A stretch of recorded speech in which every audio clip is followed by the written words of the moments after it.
Perfect. Yeah. Sure. Great. Thank you.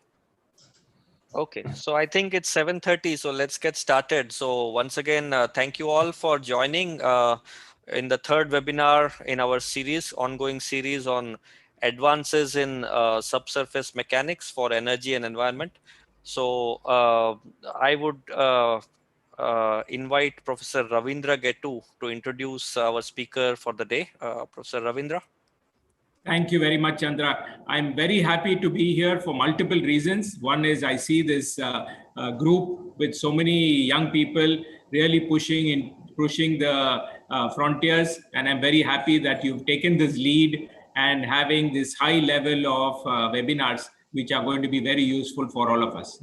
Another very special reason to be happy is that I see Antonio Rodríguez-Ferran here. I began my career as a researcher in his university and in his school. And I knew Antonio as an assistant professor and possibly as a PhD student. And we did some testing together also. So Antonio Rodríguez-Ferran is a professor, a catedrático of Civil and Environmental Engineering in the Technical University of Catalonia, Barcelona Tech in Barcelona, Spain. He is also a member of the research group, LACAN, for mathematical and computation modeling.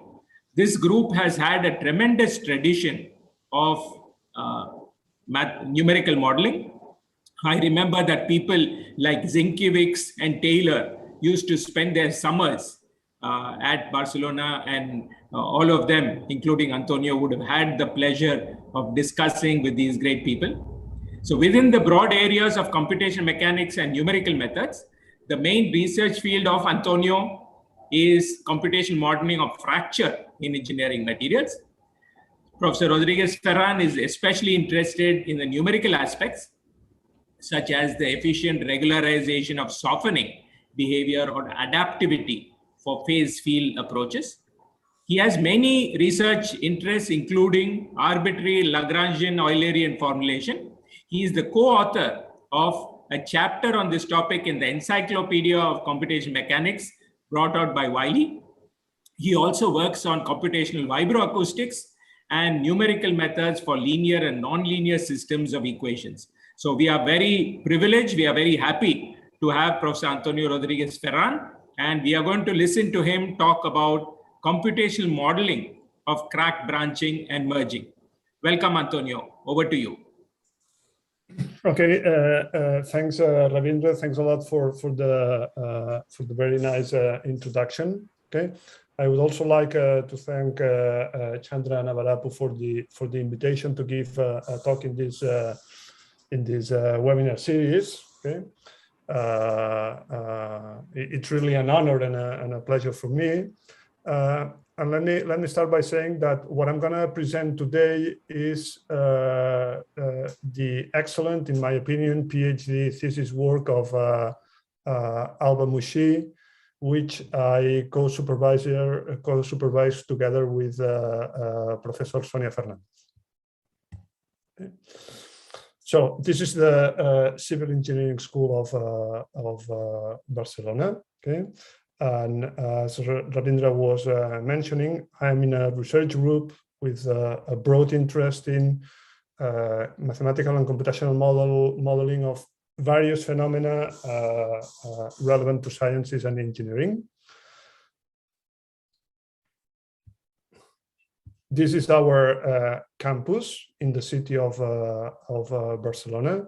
And in case you know the city or have visited it or plan to do in the future, let me mention just for reference that we are walking distance from FC Barcelona Stadium.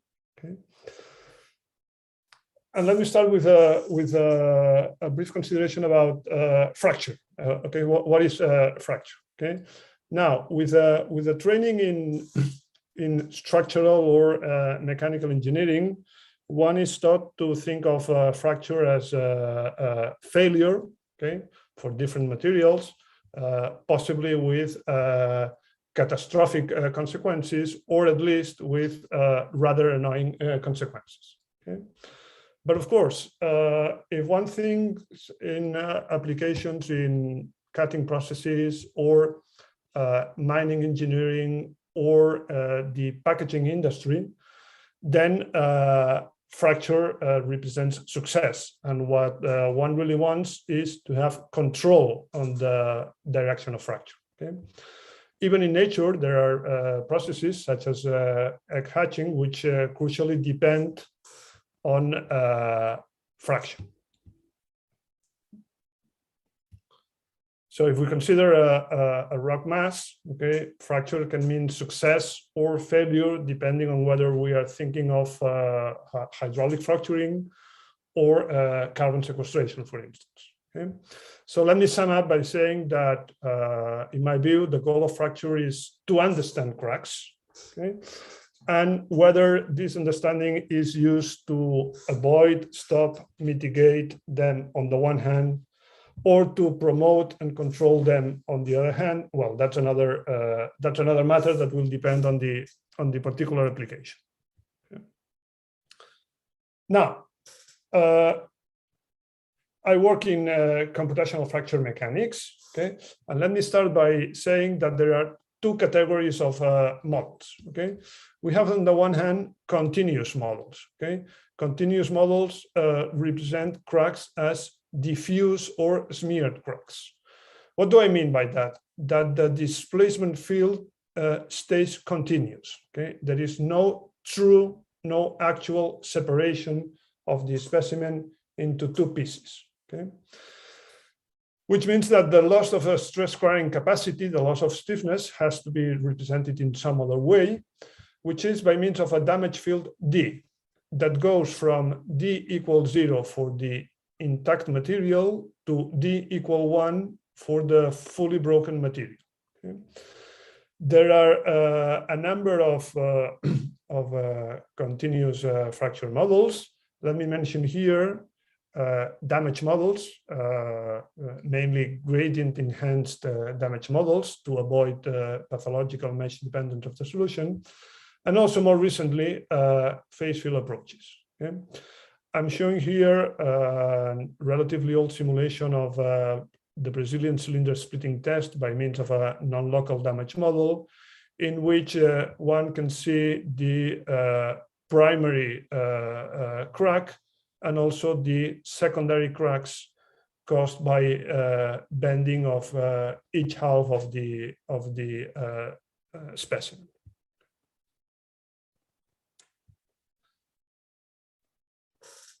Second family of methods, discontinuous models. Discontinuous models represent cracks as sharp, okay?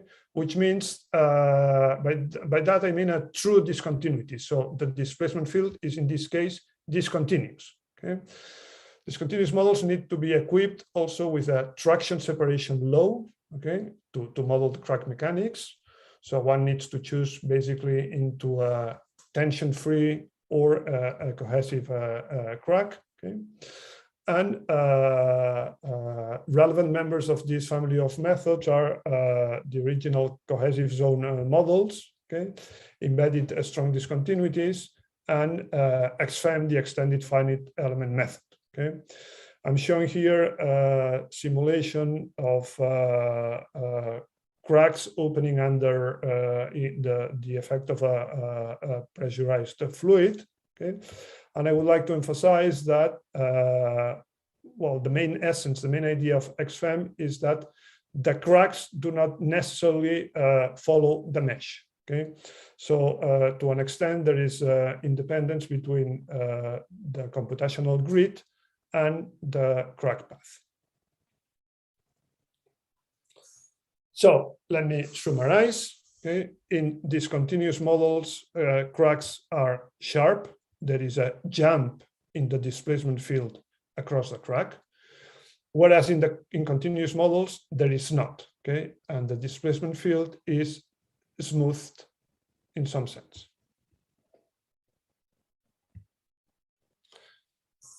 Now, one may be in computational crack mechanics, in computational fracture mechanics, one may be interested in assessing whether a fixed crack is stable or not, okay, in the spirit of the origins of linear elastic fracture mechanics. But more recently, of course, one is more interested in studying crack propagation. Okay? And I like to think of 3 levels of difficulty in crack propagation problems, depending whether the crack path is known in advance or not. Okay? Consider these 3 cases. In this case, due in this splitting test, due to symmetry, one expects a vertical straight crack, okay, starting at the crack notch. Okay. In this L-shaped panel test, one expects kind of a curved crack in this zone, okay, starting from this re-entrant corner. Whereas in this case, where we have a sample with some pre-existing cracks, well, there is no way of guessing what's going to happen. Okay. Now, in the first case, that's relatively simple. One can resort to meshing the crack, okay, and then rely on cohesive zone models, so node and edge duplication and separation. One can even exploit symmetry to model just half of the domain. Okay. In the second case, one can use the fixed adapted mesh. I'm thinking of this kind of unstructured finite element meshes where smaller elements are concentrated, where the action is going to take place. Okay, we need fine grids to model in an accurate fashion damage growth. Okay. So I'm showing here the phase field simulation with the mesh I showed of this curved crack. Okay.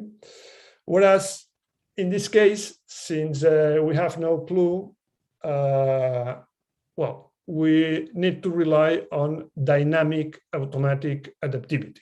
Okay.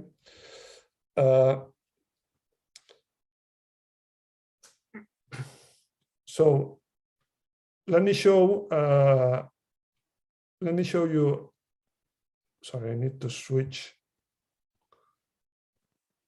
To the arrow. Let me show you an animation of this test. Okay.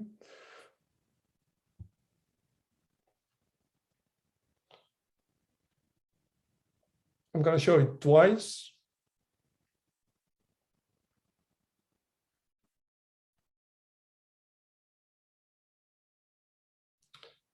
Now, this square specimen with some pre-existing cracks is subject to biaxial tension. We're plotting here the force versus displacement, both for horizontal component and for vertical component. Okay, and as you can see, because of the brittleness of the test, the crack propagates quite rapidly. Quite abruptly, I mean, until the specimen is separated into 4 pieces and it loses all load carrying capacity, both in vertical and horizontal directions. Okay. So I'm gonna, this was kind of a spoiler in the sense that I'm going to devote the remaining part of my talk to the first part of my talk to discuss how we did that. Okay. Now our proposal is final proposal is to use a combined model. Combined meaning continuous-discontinuous, meaning the following. We're going to use a phase field model with edge refinement, with adaptation of the finite element size H in the crack tips. Okay, so we're going to treat crack tips as diffuse.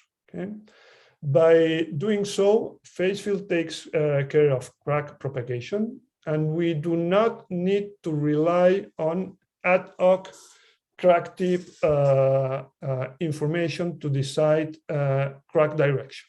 Okay? Whereas in the wake of the crack tip, okay, where the crack has already fully formed and nothing is changing, we are going to use a discontinuous model, namely XFEM.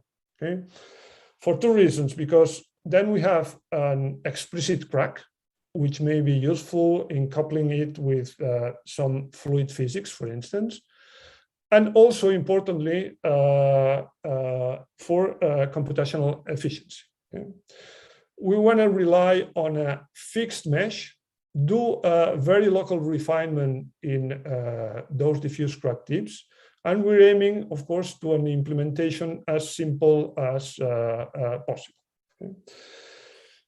Main challenges from a computational point of view: how to do this dynamic refinement for the phase field, how to glue the solution between the two subdomains, how to glue the continuous phase field solution with the discontinuous XFEM solution, and how to do the transition from diffuse to sharp cracks.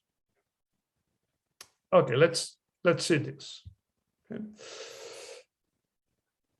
I'm going to do that in two parts. Okay, part one, adaptive refinement for phase field. Okay, that's going to render a very effective phase field model. Okay, which is a very useful tool on its own. Okay, I'm trying to illustrate with this cartoon how, for this branching scenario, we need to refine, okay, near the crack. Okay. And then in the second part, I will discuss the transition to fracture in the wake of cracks, okay, where phase field is only used in these diffuse crack tips, as I was saying.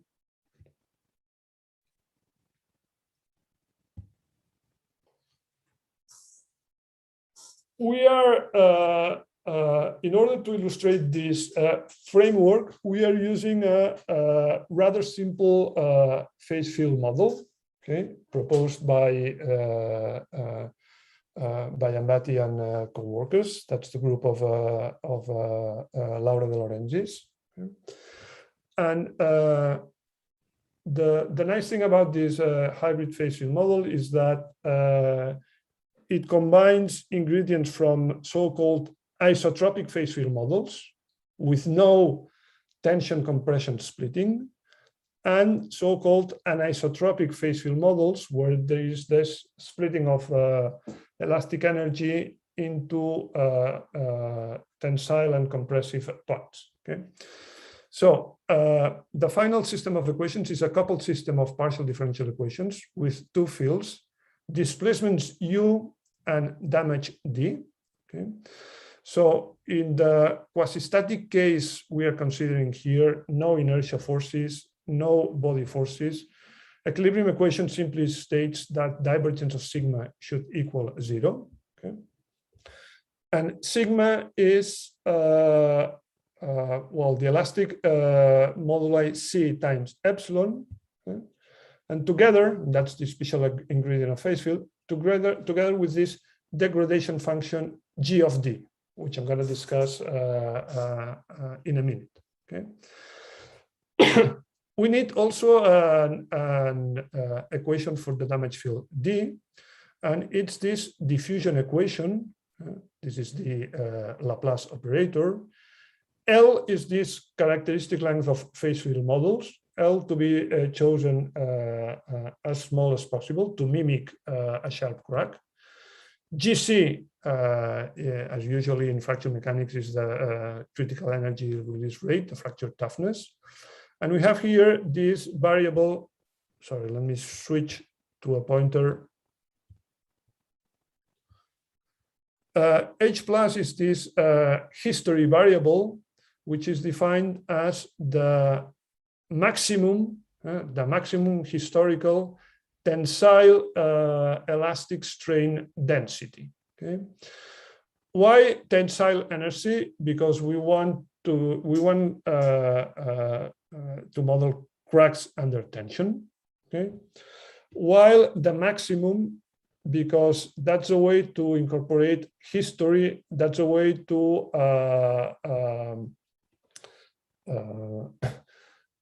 impose the irreversibility of damage D. Okay. Now, the degradation function in this hybrid phase field model is defined as the 1 minus d squared. That's the usual quadratic degradation function of phase field, where tensile energy is it's greater than compressive energy, and 1 otherwise. Okay. This coupled system of equations is solved in a staggered fashion, not in a monolithic fashion. So the equilibrium equation is solved for U for a frozen value of D, and the damage equation is solved for a fixed source term H plus. Okay? And the nice thing about this hybrid model is that each of these subproblems, together with this staggered approach, is linear, okay, as opposed to more involved phase field models. Okay, let me also point out that the general adaptive framework I'm about to present could be equally, we haven't done that yet, but could be equally applied to other phase field models. Phase field models are known to have a high computational cost because we need small elements. Okay, we are aiming at a small L. Okay, so we need small finite elements, a fine grid along the crack. Okay. But the nice thing is that crack propagation is very naturally incorporated into this field equation, and that includes branching and merging. Okay, so with phase field models, no need for specific, possibly not very reliable crack tip branching criteria, for instance. Now, let me discuss this adaptive refinement. We're going to exploit the following. Let me discuss the ingredients. Okay, the refinement factor M we need is known a priori. Okay, because we know the length L, so 4 times H over LP. LP, P being the degree of the polynomial approximation. So P equal 1 for standard linear finite standard linear finite elements, and we're going to use damage as a threshold to decide where to refine. Okay, so everywhere where damage is larger than the damage threshold of, say, 0.2, okay, we take that as an indication. Oh, this is near the crack. Things are happening here. We need a fine mesh. We're going to use only 2 types of elements. Okay, standard elements and refined elements. Okay, as you can see, the refined element is simply taking the standard element and using an M times EM submesh, subgrid. Okay, and we aim for an automatic adaptive process where this refinement automatically follows the crack. Okay. We're going to impose continuity of the displacement and damage fields between standard elements and refined elements in weak form. By weak form, I mean in integral form, in an average sense, if you will, not in a point by point, not in a pointwise fashion. Okay, which means that thanks to that we can treat these non-conformal discretizations, these non-matching grids, without resorting to transition elements, hanging nodes. So we do that in the spirit of a simple implementation.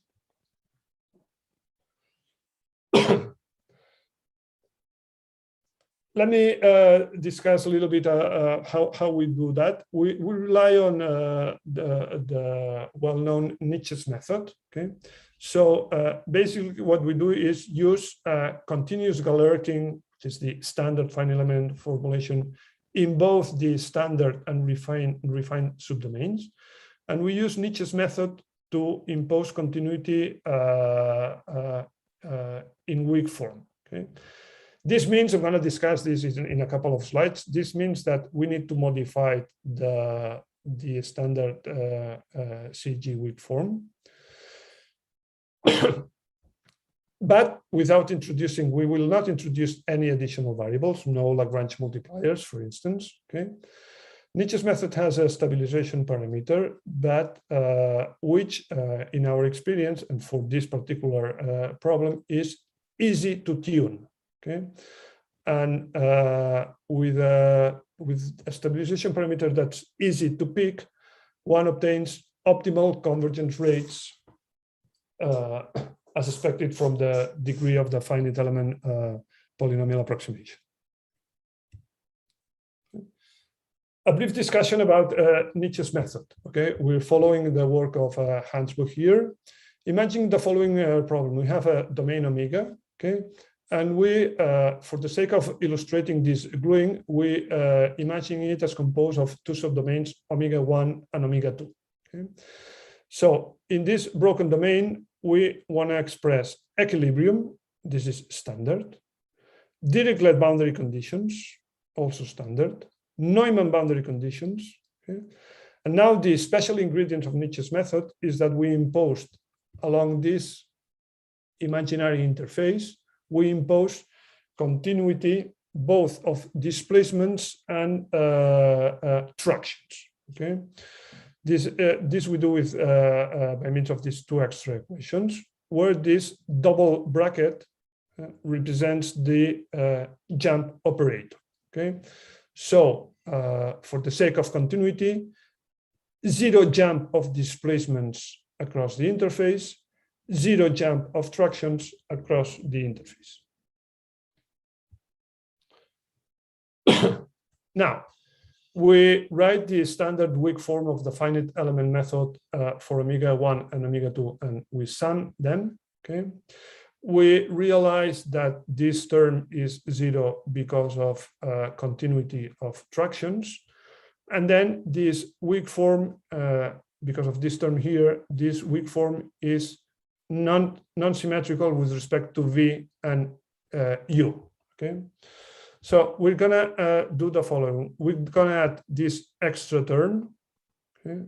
This term together with the one we had renders the weak form symmetrical again, and also we add this term which, if this parameter beta is large enough, ensures coercivity. Okay, coercivity means that coercivity implies stability. Coercivity means that the resulting finite element system is going to be with a positive definite matrix. Now, this parameter beta can be determined in a rigorous way by solving an eigenvalue problem. One can also show how beta depends on the stiffness of the problem, in this case, the Young modulus E, and the finite element size, H over M in this case. But we've carried out some tests in simple problems with analytical solutions. And the conclusion is that it's relatively easy to pick the appropriate value of alpha. Okay, in the following sense, any alpha large enough will work. Okay, and if alpha is not large enough, the errors are clearly visible. Okay, because of that, in all our simulations, we're going to use an alpha of 100. Okay, for this case. Okay, let me show you how this adaptive refinement works. Okay, consider this simple shear test. So this square specimen that has a crack running to the center of the specimen is blocked on the bottom edge and subject to a horizontal displacement on the top edge. Okay. I'm showing here the parameters used for the simulations. It's an incremental solution, so we are using this increment of prescribed displacements. Okay, and in the video we're going to see the evolution of refinement together with the evolution of damage and the force displacement response. Let's see if it works.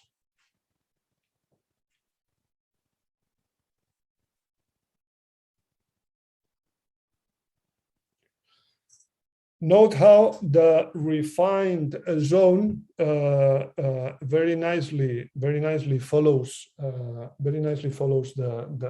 crack. Yeah? Follows is maybe not the right word because the refined zone in fact anticipates the crack. Okay. Sorry, this is not what I wanted to do. And if we zoom, okay, if we zoom. We see how indeed, thanks to the Nietzsche's method, okay, well, these highly non-conformal meshes can coexist. Okay, there is no disturbance in the damage field, okay, caused by that.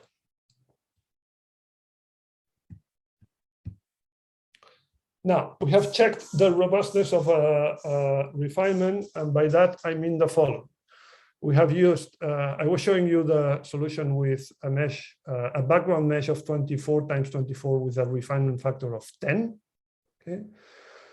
I'm showing also here a mesh of 48 times 48 with a refinement factor of 5. Okay. And a uniform refined mesh of 240. Okay. Please note that the size of these small elements is the same for these three simulations. Okay. Now, if we plot damage at two different instances of the process, these damage profiles look very alike. Okay, if we take a closer look, okay, we see that indeed there is an excellent agreement. Okay, look for instance how that's 10% with our original mesh. We have 10% of the cost, so we can reduce the computational cost by 1 order of magnitude. Okay, so this simple test confirms our intuition that, well, fine elements, small elements are not needed everywhere, but basically along the crack.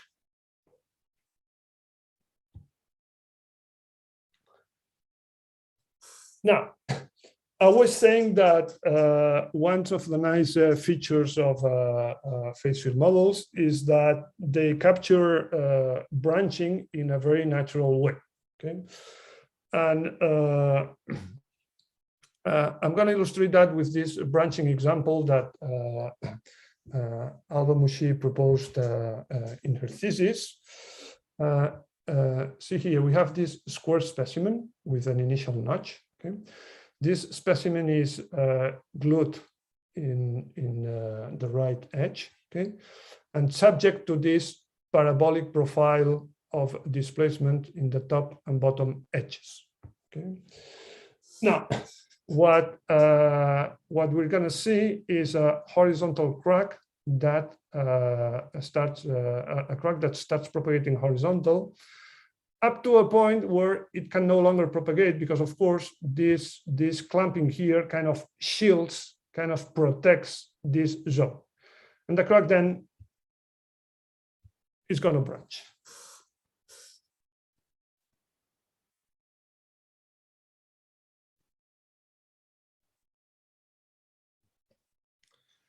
We're using this staggered solution strategy with iterations up to convergence inside each load step, and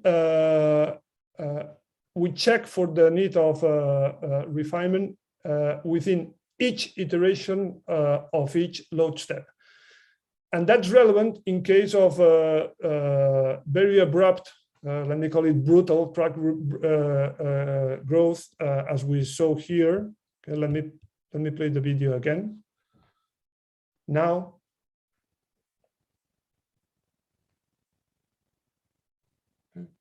so this vertical drop in the force displacement curve is associated to this brutal growth of the crack. Let me use this example to illustrate. This is a well-known Benchman test, and I'm using it here to illustrate the following idea. The refinement approach I presented does not require a structured background mesh. Okay, one may work with an unstructured background mesh to accommodate, for instance, these holes. Okay, and everything works just as fine.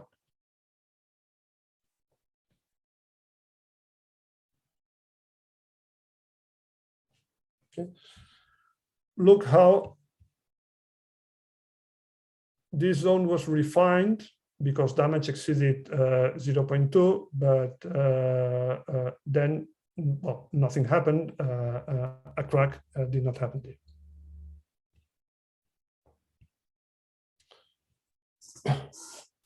We've extended also this strategy to 3D. And I'm showing this for this twisting crack. Okay, so this prismatic specimen has two notches which are inclined with respect to each other, subject to this uniaxial tension, and because of that, we need the crack needs to twist. Okay. And if we look at front, bottom, rear, and top, well, the crack, this crack has the expected symmetry. Okay. Now, the adaptive phase field model I just presented is very useful in itself. Okay. And what I'm going to show next is another alternative that includes XFEM. So I'm going to discuss now transition to fracture in the wake of cracks. Okay. We're going to use here the standard XFEM approach. Okay.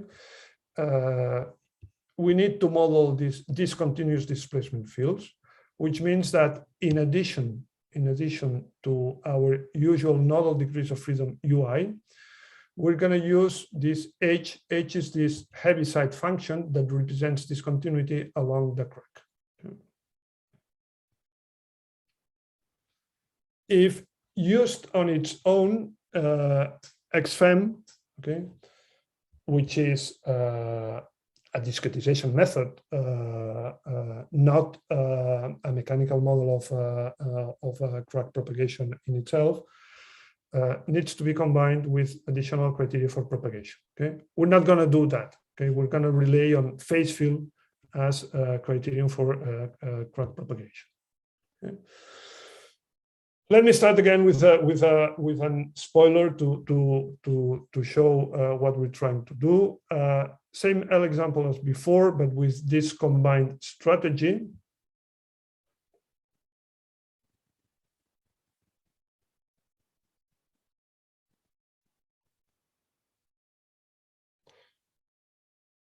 Please note that we only see the damage field. We are only solving phase field in this small diffuse crack region. Okay, in the wake of the crack, we are using XFEM. Okay. If we zoom in the transition, we see how this sharp crack meets this diffuse crack.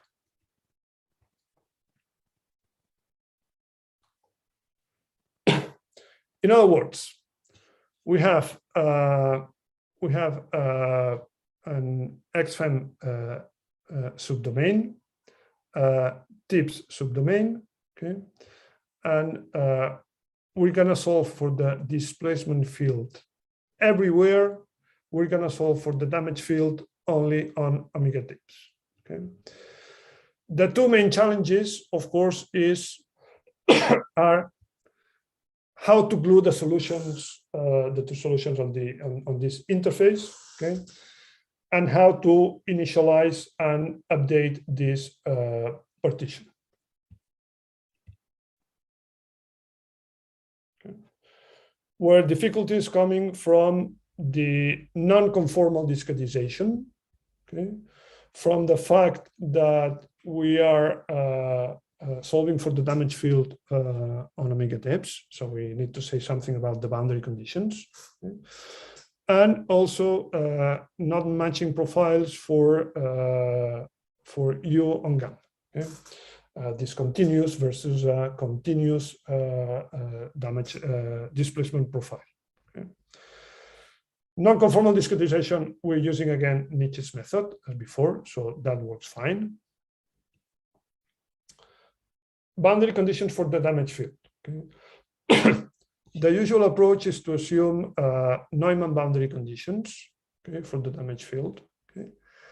But that, in a sense, amounts to assuming or to prescribing that the crack is perpendicular to gamma, to the interface, which is, of course, not necessarily the case, as illustrated in this cartoon. So we prefer, it's more robust in our experience to use these Dirichlet boundary conditions, okay, in part of the interface. What do I mean by part of the interface? Well, where damage exceeds a threshold, and homogeneous Neumann boundary conditions elsewhere. Okay.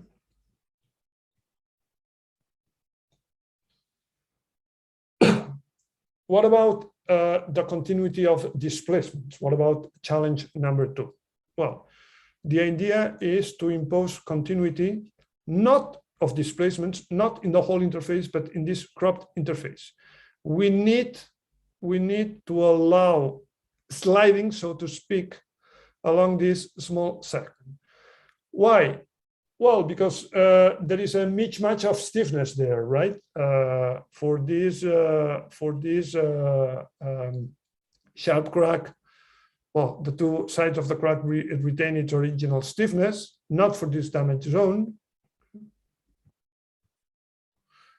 And in order to illustrate this idea, consider this simple tension test. So this square specimen has a crack that runs through, and we model it as a sharp crack in the left part, as a diffuse crack on the right part.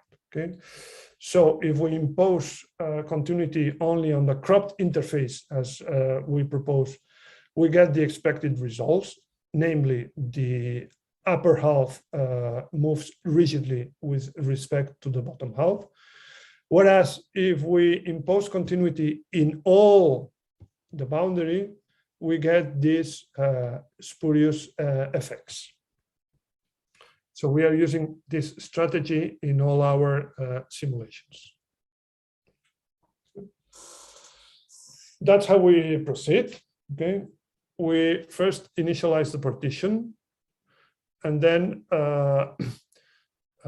we have a loop on increments, okay, on incremental load steps, a loop on staggered iterations. Okay, inside each staggered iteration, we solve the equilibrium equation, we solve the damage equation, and we update the partition. Okay, and as I was saying previously, it's important that this update of the partition is inside the iterative loop. Okay, it cannot be taken. Let me switch to laser. Okay. This update of the partition cannot be taken to after the iterative loop.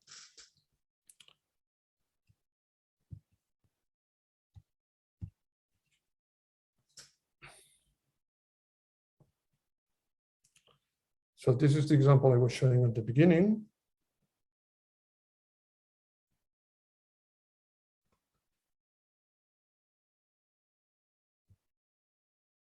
We need, of course, in order to update the partition, to decide on the refining and switching criteria. Okay, so this is at a certain time step. Okay, we need to identify. Okay, the algorithm identifies that this green element, this green cross, means that this element needs to be refined. Okay, the crack tip is moving there. Okay. Whereas the orange crosses means that, well, this is already the wake of the crack tip. So these elements may be taken back to standard elements, XFEM enrichment. So this is our next step. Transition to sharp cracks. We identify elements needed for transition. We locate the sharp crack within the damage band. Okay, we're using for the moment simple piecewise linear cracks. Okay, and we incorporate this sharp crack into our XFEM discretization.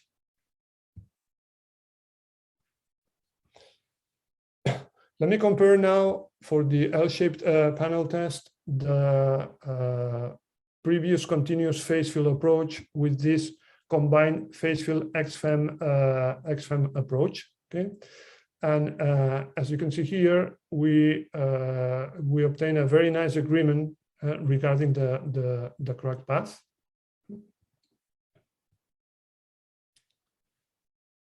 This is also the case in terms of force versus displacement, but look at the number of degrees of freedom.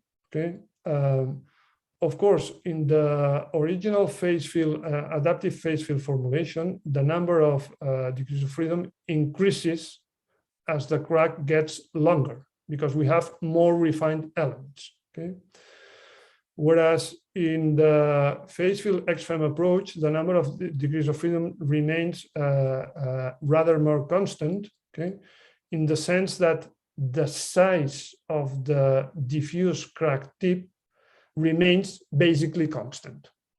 Okay, so a longer crack does not mean, for this combined approach, more degrees of freedom.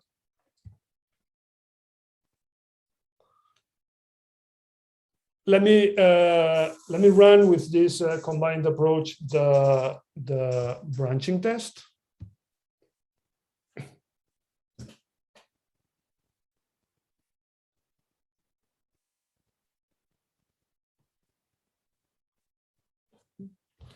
Please note that it is the damage field, the phase field damage field that decides that branching is needed.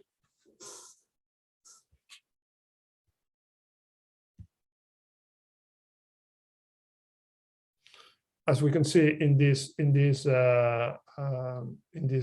zoom in.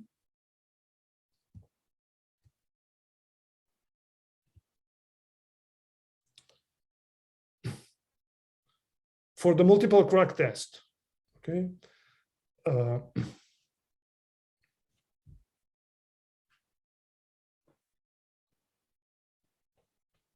again,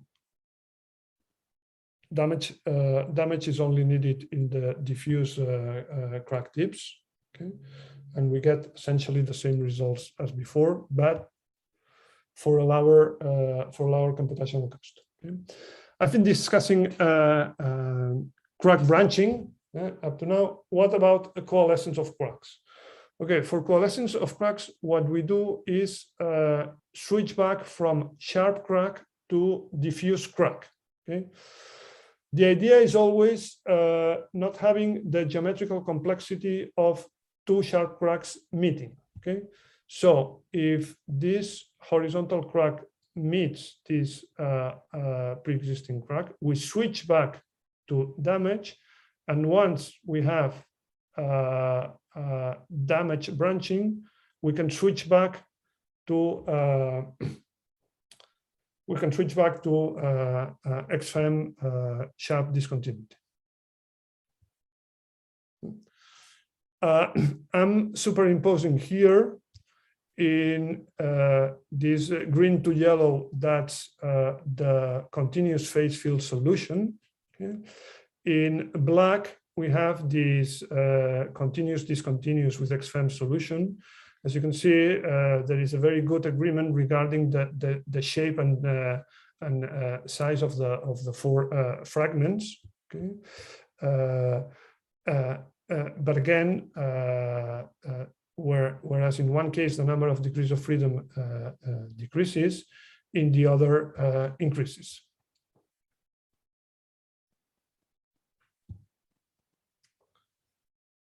We've extended also to 3D this combined strategy, and as you can see here for this twisting crack, okay. Well, one of the nice things about XFEM is that you can actually separate your specimen into pieces with no spurious stress transfer of any kind. Okay. So let me finish by saying that okay, we have presented a combined XFEM phase field model in which phase field is used. We think of phase field as an advanced, efficient, smart crack tracking strategy. So phase field is solved only near crack tips. XFEM is used elsewhere. Okay. We use extremely localized refinement, relying on Nietzsche's method to glue these non-conformal discretizations. Thanks to that, the background fixed mesh of standard elements, of non-refined elements, that's fixed. Okay. And when we've illustrated its applicability to relatively complex crack patterns, and also shown the extension to 3D. The outlook, what's next? Okay, we're very excited about exploiting this model. Okay, the model now works nicely, so let's exploit it. For instance, in subsurface mechanics. Okay, this is a project we're starting together with Chandra, with Professor Rana Barapu. Just yesterday, we were seeing some promising initial results by one of his PhD students, Salman. So the idea is that let us apply this, for instance, let's incorporate into the model heterogeneity, thinking, for instance, of layered media, and orthotropy. Okay.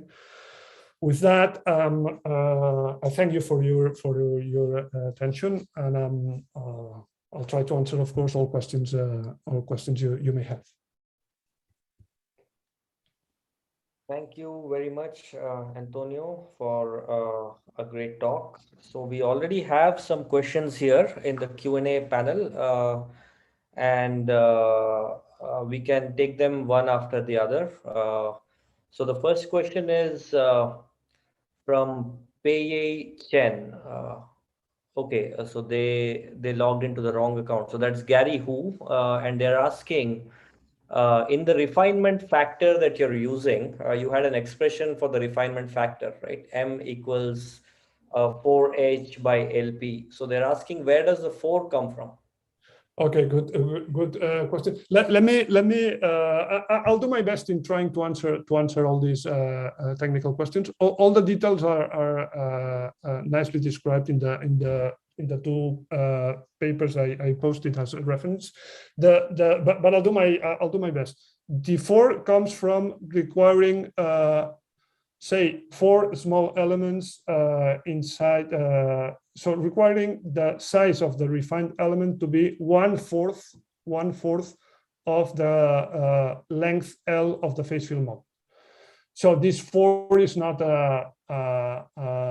let's say it's not written in stone, right? So this 4 may be a 3 or a 5, okay, but that's where it comes. Another question: using D larger than 0.2 works for 82 models, but how about 81 models where D equal 0 before softening? Good question. Good question. We haven't. So let me expand the question before answering this. We're using this simple phase field model that relies on a quadratic degradation function and also in a so-called quadratic crack function. Okay.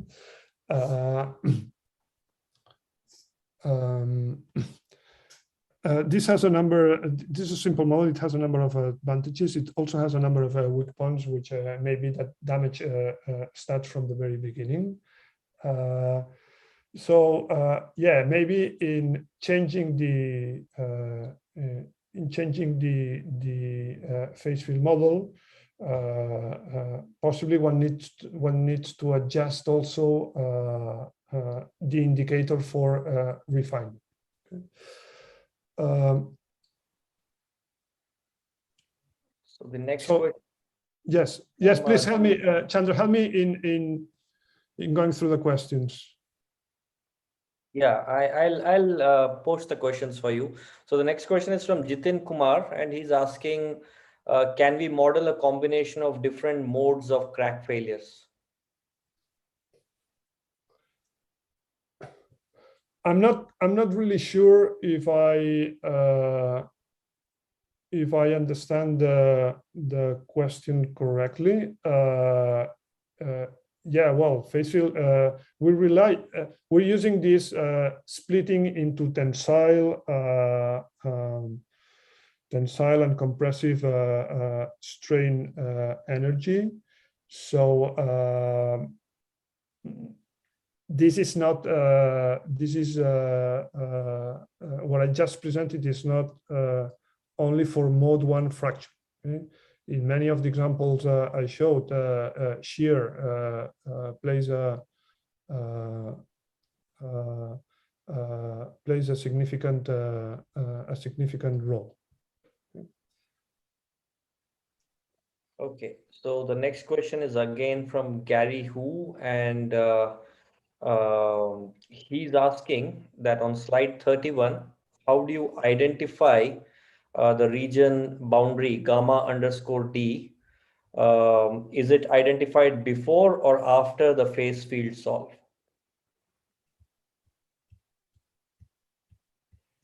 Let me switch to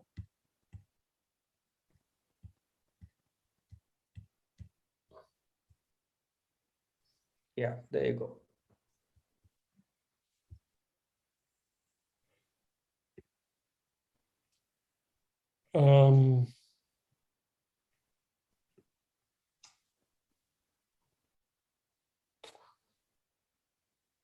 I really don't know. This is more a question for Alba.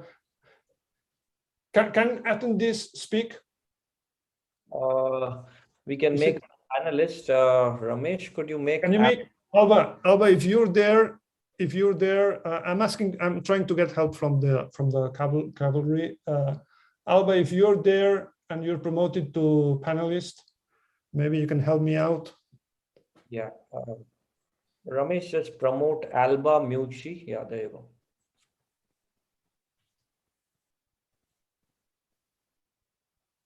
Yeah, Alba, you can speak now. You're muted.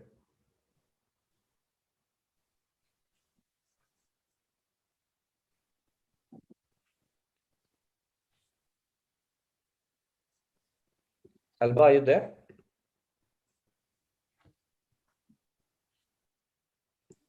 Yes, I'm here. Sorry.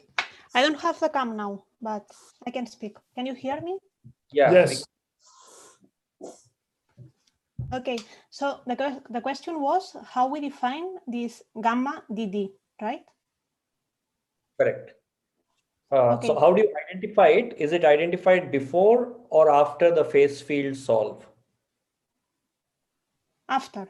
I mean, we save the phase field equations, and then once we update the domain, and we decide to refine the elements that are adjacent to this gamma DD, we identify the phases for which the damage is greater than a certain value, 0.8 or something like this, just to identify which faces are cut by the crack. And then we save the solution that we have on these faces to use as a Dirichlet condition for the next loading step.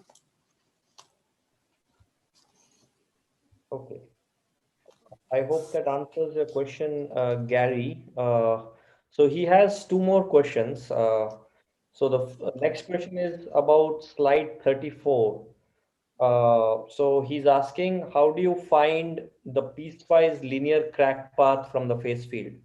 What happens if the crack branches within an element?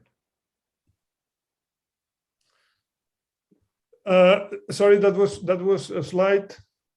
30. That was slide 34. Yeah.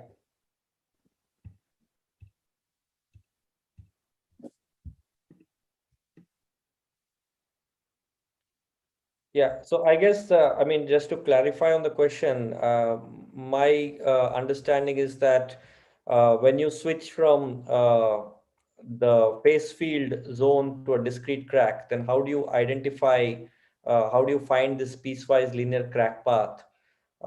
And then the second half of the question is, what happens if, for instance, the crack branches within an element?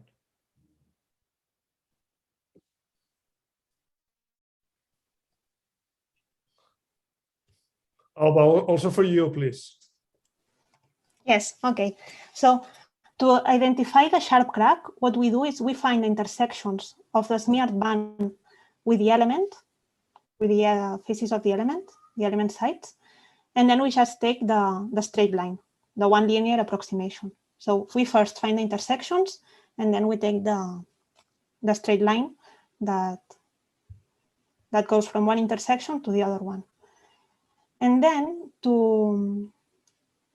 when the crack branches within the element, we identify the branching element, let's say, as the element that has 3 intersections of the smeared band with its faces.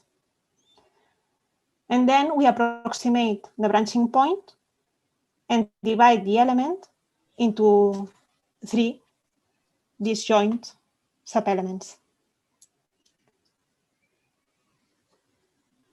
Okay. So then the next question is again from Gary, and he's asking on slide 39, how do you go from a discrete crack to a diffuse crack? I guess he's referring to the third picture on the slide.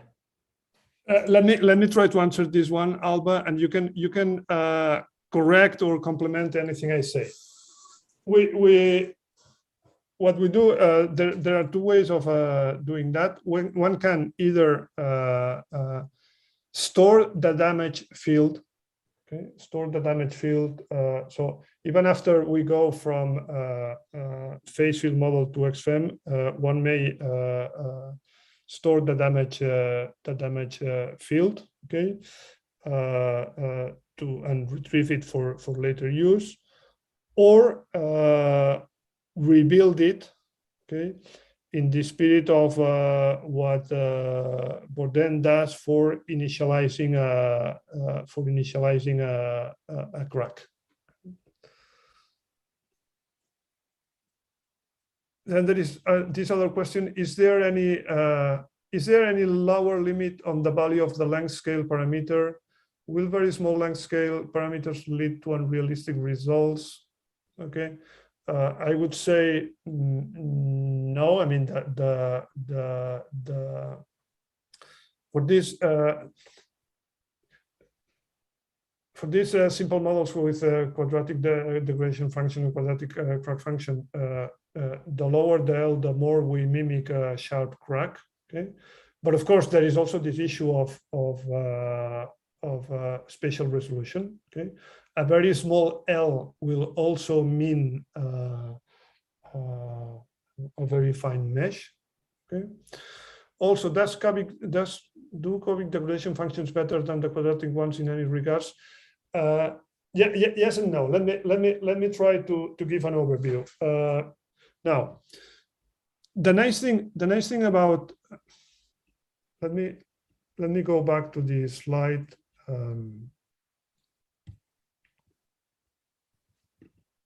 let me go back to the model.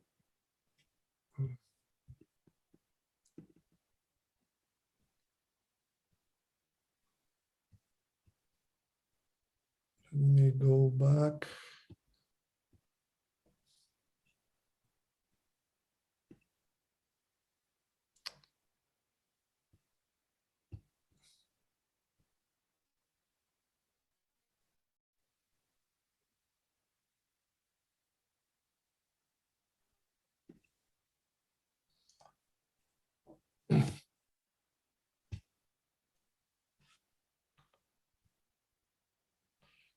Now you can see my screen, right?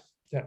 Okay. The nice thing about using a quadratic degradation function, okay, is that because of this diffusion equation we obtain, there is no need to constrain the damage field to be between 0 and 1. Okay? That's one of the main reasons why quadratic functions were used in the first phase field models. Okay. On the other hand, it has a number of issues. Okay. For instance, with a quadratic degradation function, okay, damage starts to grow from the very beginning of this training process. Okay. There is not the notion of an elastic branch where damage is 0 everywhere and a threshold for which damage starts. Okay? So and a number of for this reason, a number of cubic and even non-polynomial functions have been used. Okay. This very nice review paper on phase field by Bu describes them in a unified way. My opinion or my recommendation would be, okay, anything you want to do with phase field, start with a simple model with quadratic degradation function, quadratic crack function, and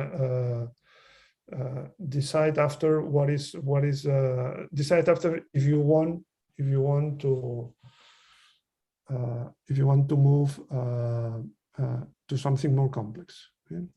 In what I presented within this staggered approach, okay, each solve of the equilibrium problem is a linear problem.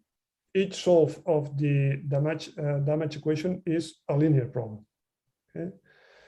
So if you're going to go from linear subproblems to nonlinear subproblems, well, you need to have a good reason for that.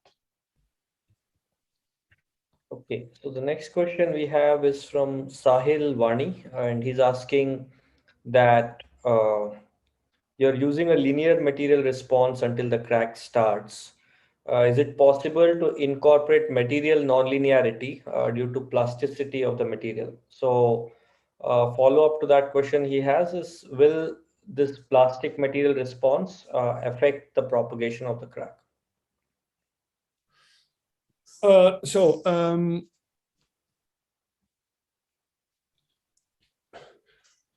Now, the first question regarding plasticity. Yes. Now, I didn't because it was not the focus of our talk. But the nice thing about phase field is that it's based on energy minimization. Okay, so when one uses phase field for brittle fracture, okay. Total energy consists basically of just two contributions. Okay? Elastically stored energy and fracture energy. Fracture energy understood in the classical brittle Griffith sense of GC times length of crack. Okay? Now, in this total energy of the system, you can add other terms. You can enrich your model. Okay, and phase field has been used to model damage coupled with plasticity, ferroelectricity, a number of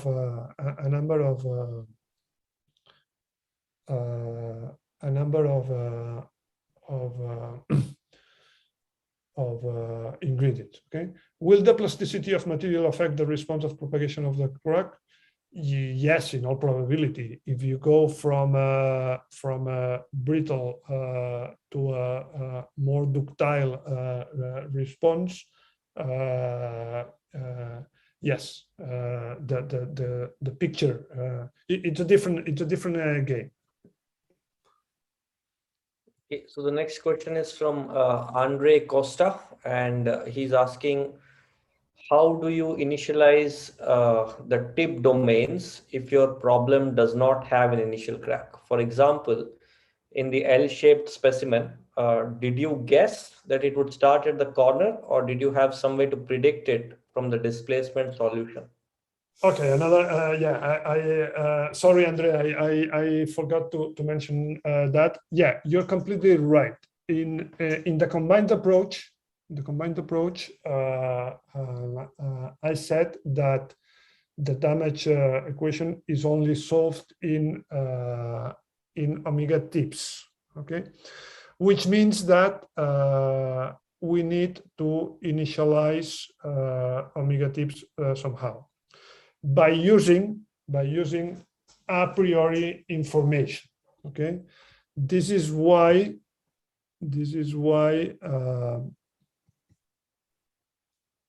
let me show it in more detail.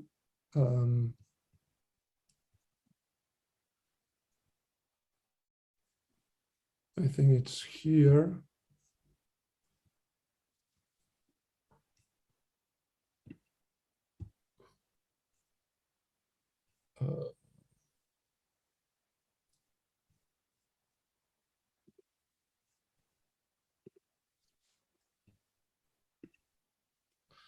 This is why, Andrea, you're completely right. We are feeding the model with the problem that the crack is expected to start here. So this zone is defined as initial omega tips. Okay. In a similar fashion, for the multi-crack example, let me show that.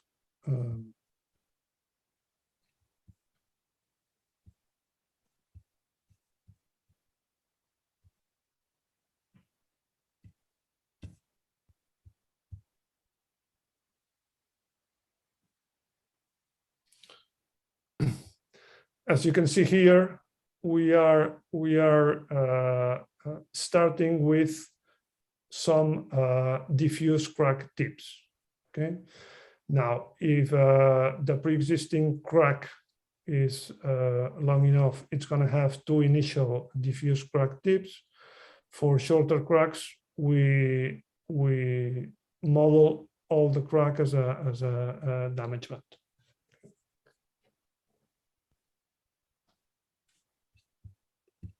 Okay, so I think we have answered all questions from the Q&A box. So maybe we can ask if there are any other questions from the audience. Hi, this is Abhijit. Can I ask a few questions, Antonio? Yeah. Yes, of course. Okay, so very nice talk. I mean, very nice work to develop. I mean, towards developing a very efficient method to solving a very complex problem. Okay, this hybrid method which you have developed already. I mean, together phase field method and XFEM, taking the advantages of both. So just a couple of questions. I mean, the zone of refinement, grade refinement, is based on some variables calculated at the time of simulations, or it is very much on geometry? want this. We need this strategy to be as general as possible. So it's based on the value of the damage field. Okay? So everywhere where damage exceeds damage threshold of say 0.2, 0.3, okay, that's where we refine. Okay. Okay. Relying on geometry would make the approach to problem dependent. Okay. So what we want is, for instance, for the case of I'm showing in this slide. Okay. Imagine we completely change these pre-existing cracks. We want our strategy to consist in, okay, we change the pre-existing cracks, okay, and we run the same code again and obtain a completely different crack path. Okay. So the whole idea is we need, this is what I try to illustrate. Let me retrieve that slide.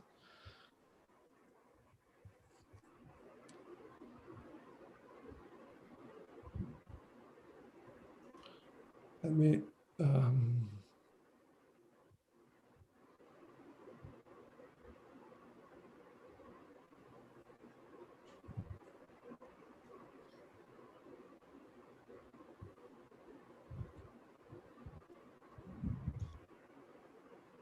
we need an automatic strategy to handle cases where, okay, we really don't know a priori how the crack system is going to look.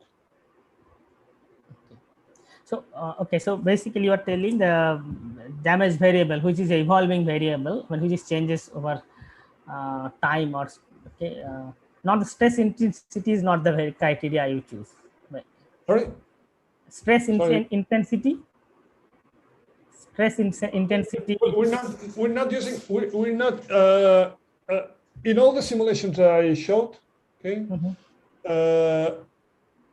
No stress intensity factor is computed. Okay.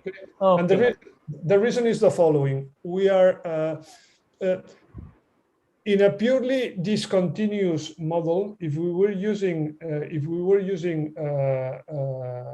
XFEM without phase field as a background continuous model, we could have relied on stress intensity factors as a means of deciding crack direction. Okay, but we don't need to do that. Okay, we rely. I mean, it's the phase field model. It's the phase field model that dictates where the crack is gonna go. Okay, it's the phase field model that decides in a very natural, seamless way where the when the crack needs to to branch. Okay, yeah, okay, very good. I mean, I got the clarification about it. Okay, I mean, I hope you did work on fluid injection induced fracking already and applied like hydraulic fracturing or fluid injection induced fracture. No, we have not yet applied this. We have not yet applied this combined model to hydraulic fracturing. I showed what I showed here.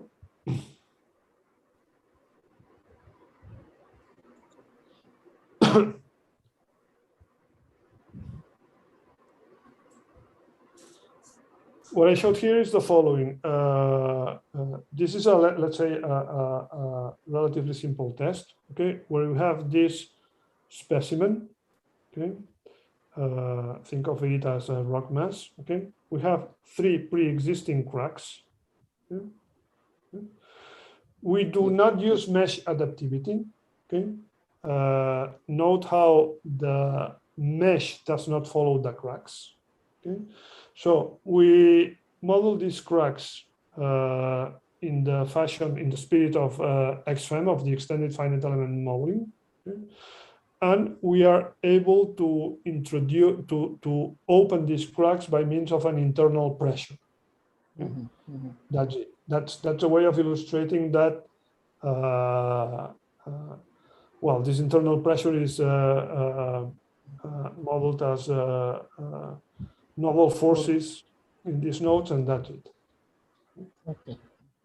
Okay. Okay. Thank you. I think we'll talk in detail sometime. Maybe Chandra can arrange a meeting. Yeah, among perfect. us. Yes. Yeah. Perfect. Yeah. Okay. Thank you so much. Yeah. Thanks, Abhijit. So we have one other question from the Q&A panel. This is Ajay, and he's asking, what is the trade-off between L versus H in phase field domain for more accurate crack representation?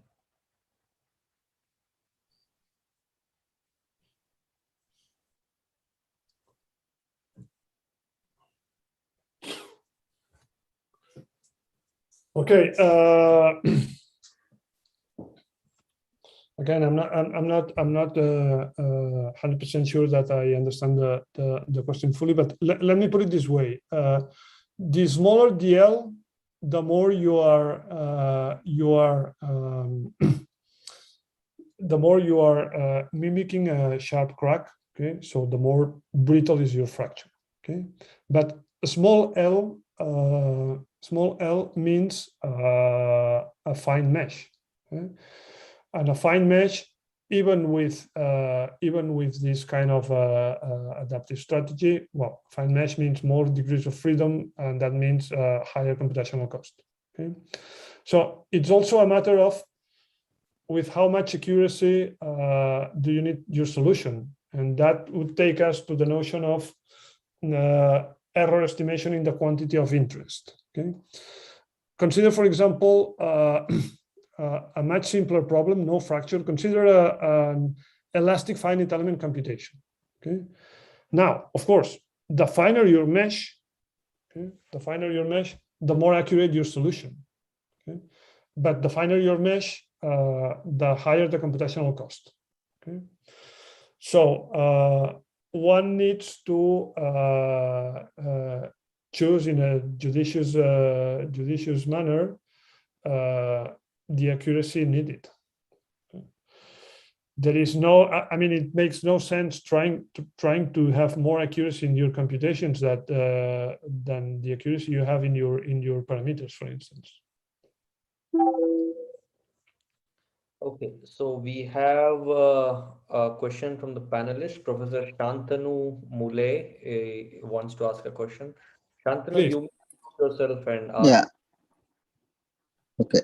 Thank you. Hello, Antonio, and it's really nice to see this good presentation with almost different types of problems that you have solved. So I may have a very basic question. So here we have two coupled equations. One is your equilibrium equation, which has the D as one of the variable, and we have a diffusion equation. So these two equations, if I don't know where the crack is going to be present a priori, so are you solving these both equations in a coupled manner all the time, or how exactly it is solved? Or the diffusion equation is only solved in the elements where the damage is already present, or I mean, how exactly these system of equations are solved? Okay, very nice question. Now, phase field model. Phase field model is a coupled system of equations. Okay, coupled, we mean that both the equilibrium equation and the damage equation depend both on displacements and on damage. Okay, so in equilibrium equation depends on displacements via the strain tensor and damage via the degradation function. Okay, whereas the diffusion equation for damage okay, depends on displacements through this strain history variable. Okay. Now, in a purely continuous phase field approach, okay, adaptive or not, okay, these two equations are solved in all the domain. Okay, and the localized nature of damage is what makes that you obtain D equal 0 almost everywhere, and D different from 0 D different from 0 only along the crux. Okay. Whereas in the continuous-discontinuous model we presented, damage is only solved in these diffuse crack tips. Okay. That answers, that addresses one of your two questions. The other question is this system, is this coupled system of equations solved in a monolithic fashion? Okay. By means of a Newton-Raphson solution strategy with nodal displacements U and nodal damages D simultaneously. That can be done, that has been proposed, but it's rather inefficient. Okay, it's more standard to use a staggered approach in which these two equations are solved alternatively. So we solved equilibrium for a frozen damage field D, and then with the new displacements we update H plus and compute a new damage field, and we go again to the equilibrium equation and again to the diffusion equation, and we do that iteratively up to equilibrium. Okay? Kind of having a weak coupling between them. Yes, yes. The issue, what happens is that the equilibrium.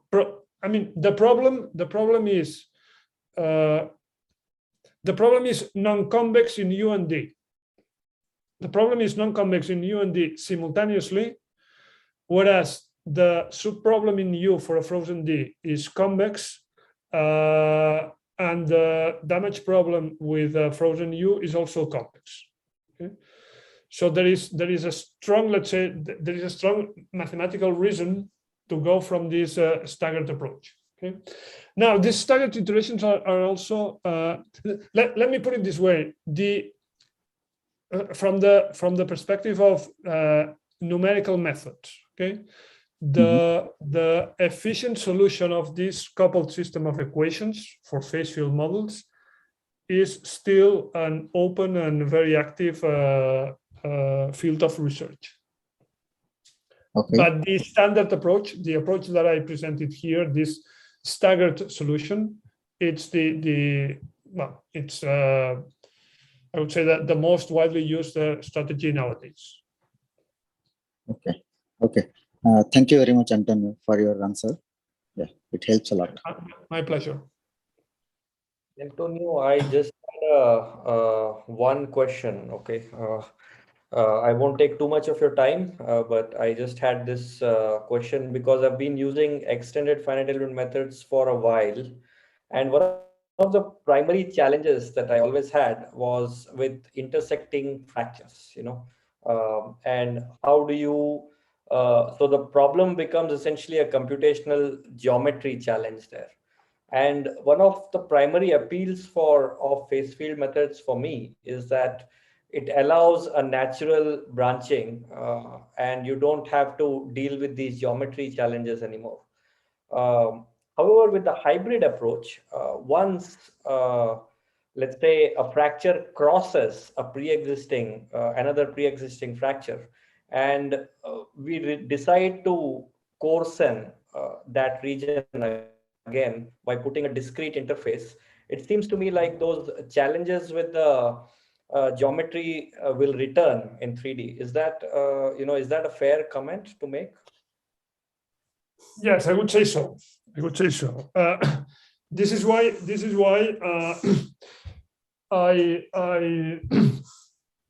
this is why I stressed that part one of the presentation, that is the continuous adaptive phase field model. Okay, we regard it as a useful model, as a very useful model on its own. Okay, so it's not, we don't regard it as step finishing, ending up with the second model. Okay, now with the combined model, you are right. We are using XFEM. Okay, and since we are using all the let's say the XFEM technology we used in this proposal is let's say relatively standard XFEM, and indeed you are faced with all these computational geometry issues. Okay. In another work, together with Professor Guglielmo Scovaggi from Duke, we're exploring. We're starting now. We're exploring the possibility of what we call a shifted fracture method. Okay, in which the true crack does not follow the mesh. So the true crack is, say, an XFEM crack. But the boundary conditions, say the cohesive traction separation law, is stated in a surrogate crack that consists of element edges in 2D or element faces in 3D. Okay. And in the spirit of the shifted boundary method that he proposed. So let's see if that will help us in handling the geometrical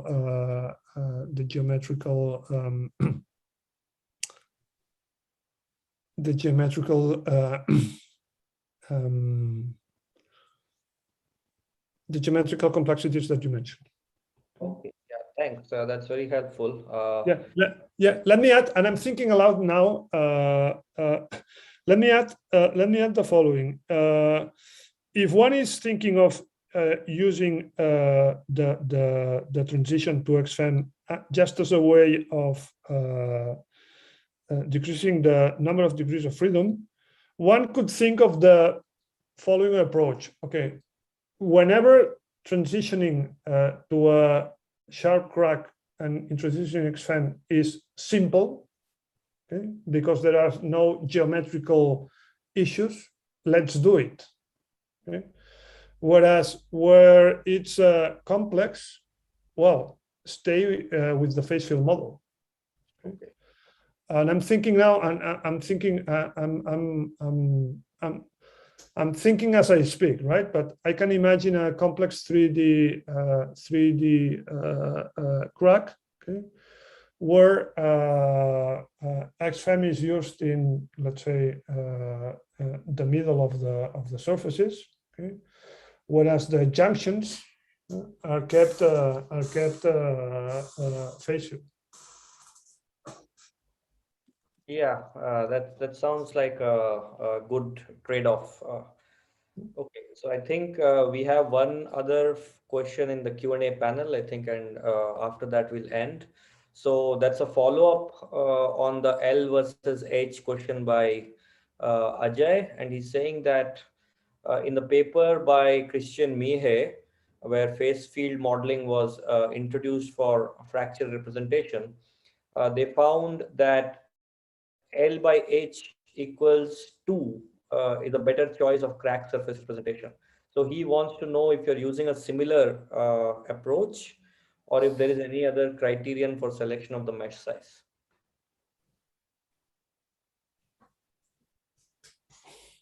Okay, let me answer. two parts.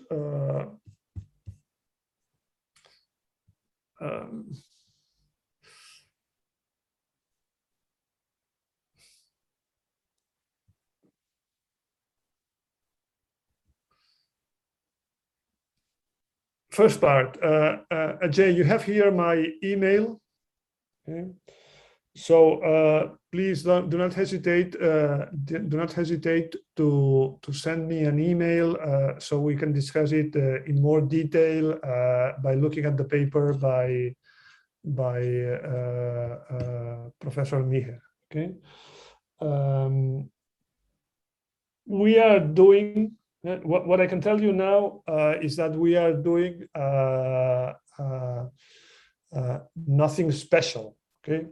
We are using the standard, the usual idea that you need a certain number of elements, okay, inside your damage band, okay, that you cannot. You cannot expect to obtain a thin damage band with a coarse mesh. Okay? But this is similar to what happens in computational wave propagation. Okay? You need a certain number of finite elements inside each wavelength. Okay? But well, whether that number is 6 or 8 or 10, 10 finite elements per wavelength, 6 finite elements per wavelength, well, that depends. Again, there is a trade-off between accuracy and computational cost. But we did not carry out, let's say, extensive comparative numerical experiments to exactly decide how many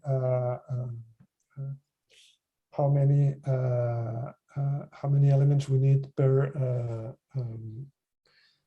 inside the crack width. What we did is test for different refinement ratios. Okay, so what we know is that thanks to the use of Nietzsche's method, okay, the refinement factor can be, we've used M10, M15, up to M20. Okay, so Nietzsche's method will nicely glue non-conformal meshes with a size ratio of up to 20. Okay. This we have seen. Okay. Thanks, Antonio. I think those are all the questions we have. Thanks very much for taking the time. It was a pleasure to host you. And like we said at the beginning of the talk, hopefully we'll see you on our campus physically sometime soon once COVID ends. Yeah, let me finish by saying once again that it was Alba Mushi who did the work. Okay, as you could clearly see when I needed her help for answering the difficult questions. So thanks, Alba. Alba, muchas gracias. I did the work, but with the expertise and the help of Professor Rodríguez. So thank you. Thank you. Sorry, I'm not sorry. Okay. So it was really nice. It was really nice. Yeah. Thank you both. I think we really enjoyed the talk. And as you can see from the number of questions, there was a lot of interest. So thanks again. And yeah, we look forward to continued interaction. Okay. Okay. See you. Here's my email. So sorry. Okay. Okay. Bye. Yeah. Bye. Bye. Bye. Bye. Take care. Yeah. Take care.